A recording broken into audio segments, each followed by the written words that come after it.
They mocked my daughter's science fair project, calling her the dumb kid of the divorcee. The judges barely looked Rever until a stranger walked in, looked at her project, and said this needs to be patented. They called my daughter the dumb kid of the divorcee, loud enough for her to hear it, loud enough for me to hear it. The judges walked past her science fair project like it didn't even exist. One of them smirked. Another one whispered something to a colleague and they both laughed. I stood there, holding my breath, fighting back tears and rage, wondering how much more my little girl could take before she crumbled. Her name is Lena. She's 11. She built something with her own hands, something she was proud of. She had spent weeks digging through old electronics, salvaging wires, testing circuits, and reading science blogs way beyond her grade level. And when she showed up to that gym, holding her head up even after all the whispers, I thought maybe, just maybe, someone would see her. They didn't.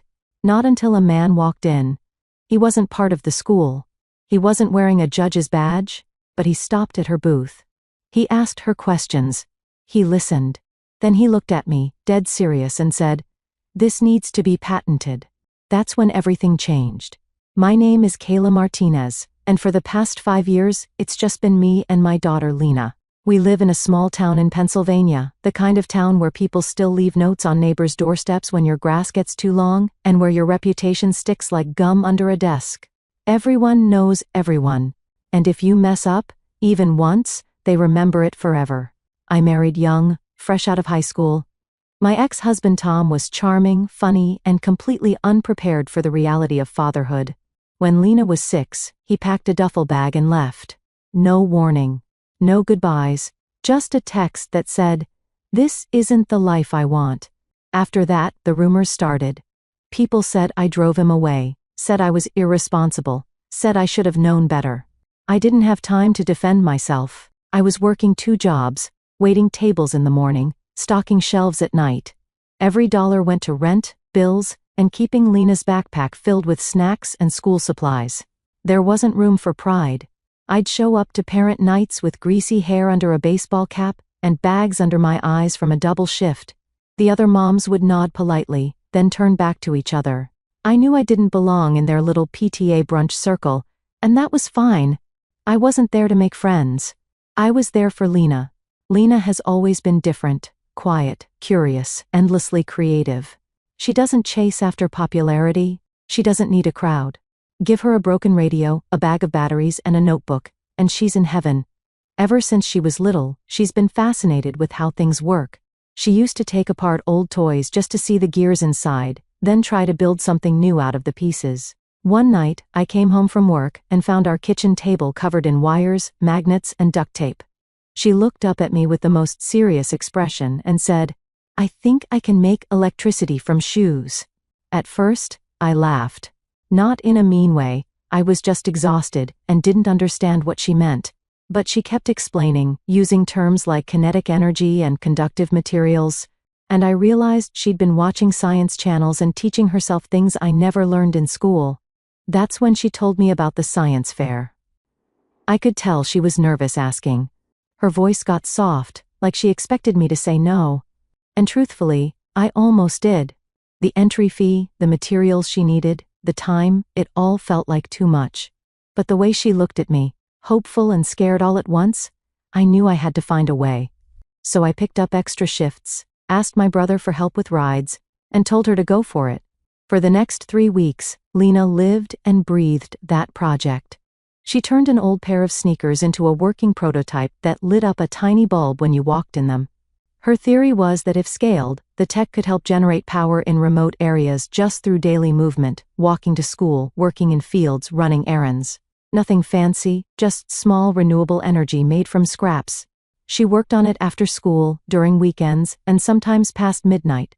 Her room looked like a little lab, spools of copper wire, old phone chargers, LED strips from broken flashlights. She kept a journal filled with diagrams, numbers, and test results. She even created a display board using cardboard we pulled from behind a grocery store. She painted it by hand. She named her project Power in Your Step. I was so proud, not because I thought she'd win, but because she didn't give up. She believed in it, in herself.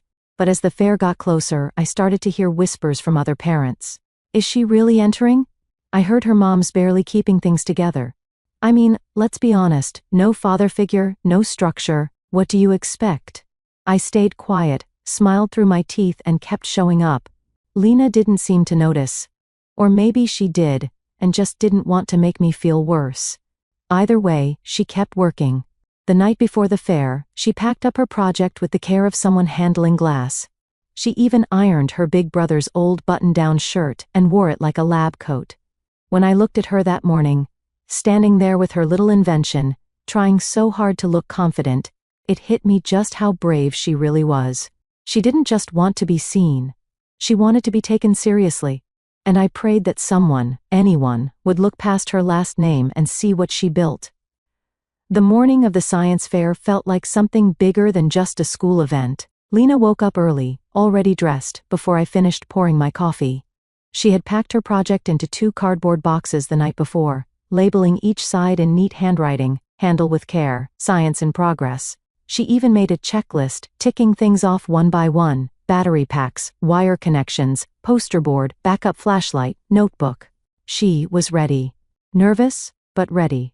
We loaded everything into my car and drove to the school in silence. Not because we had nothing to say, but because we were both holding something in.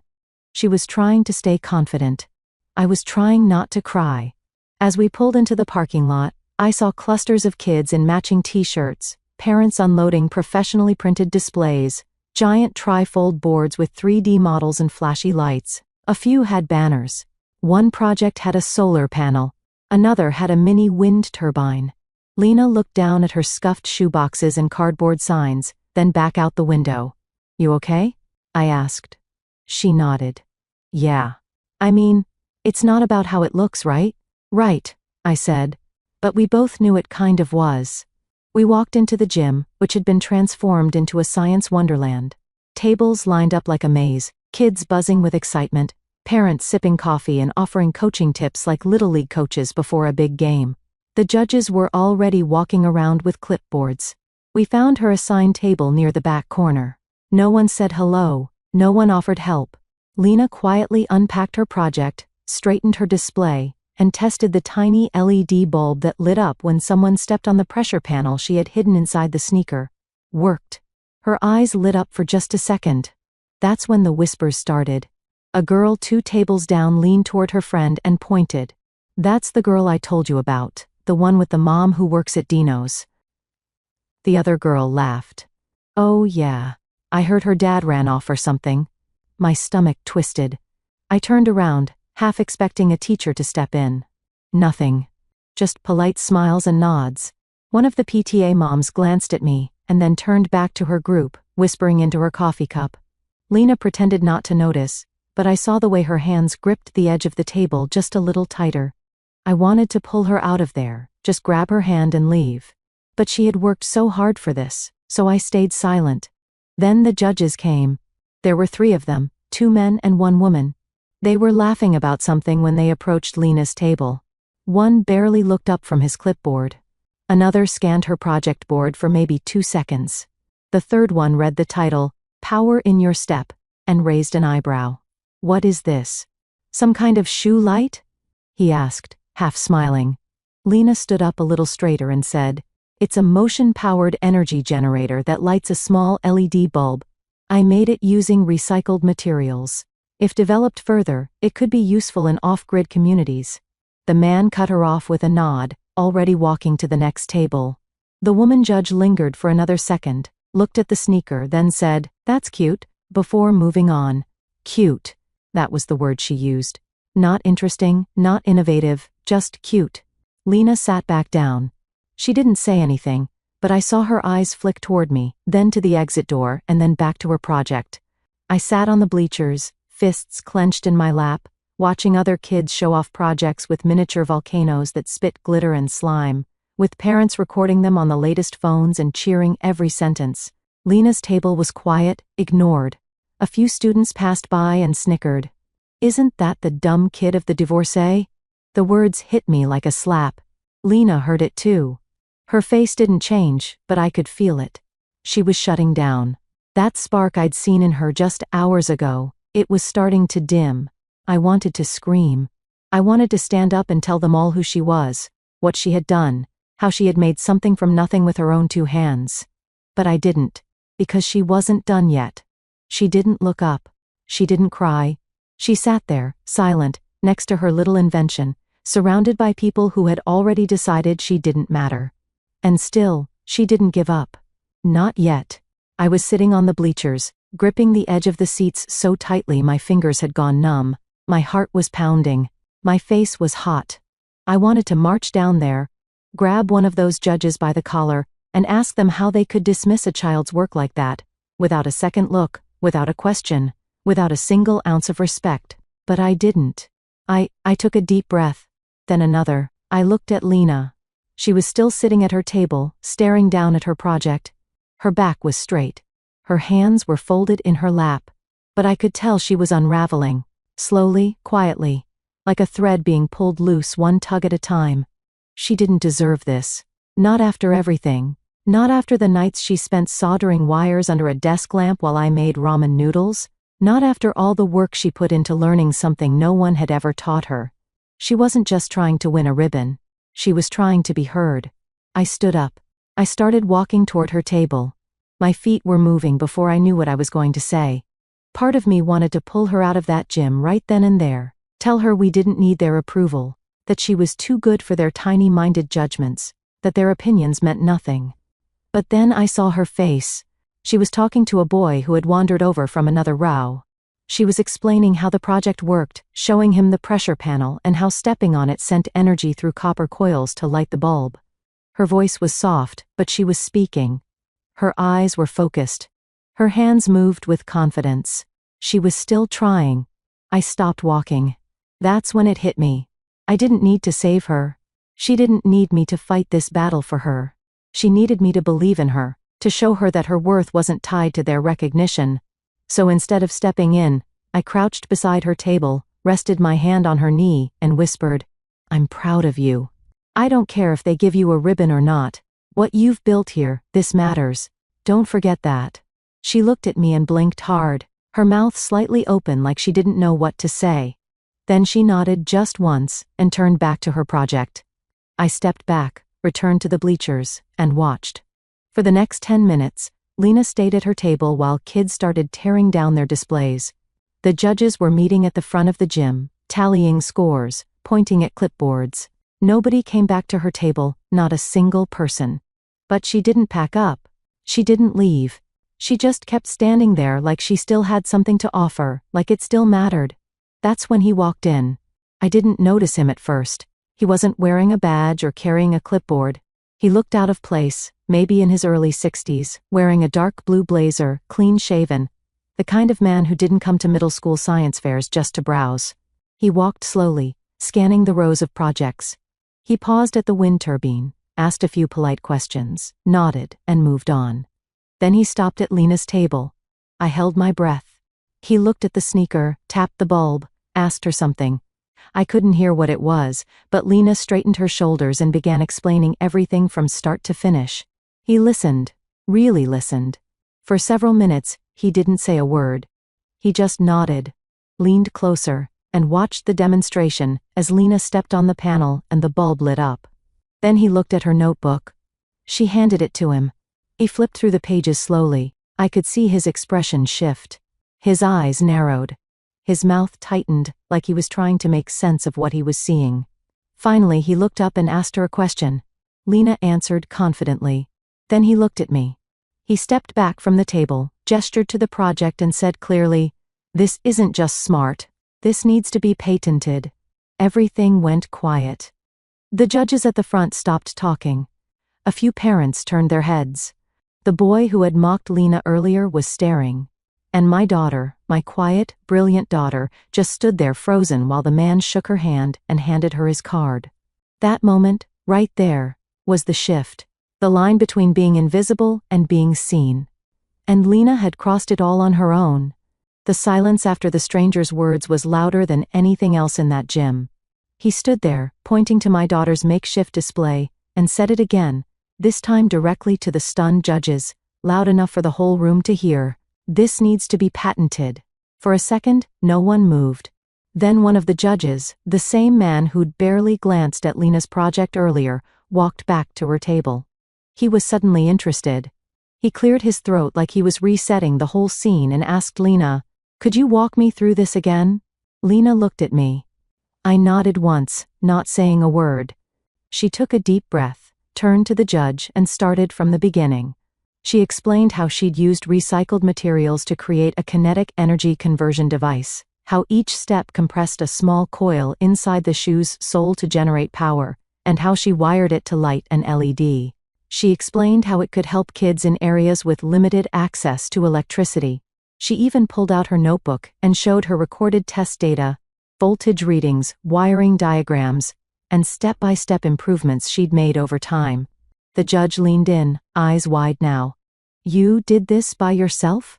he asked. Lena nodded. "Mostly. My mom helped me find parts, but I built it."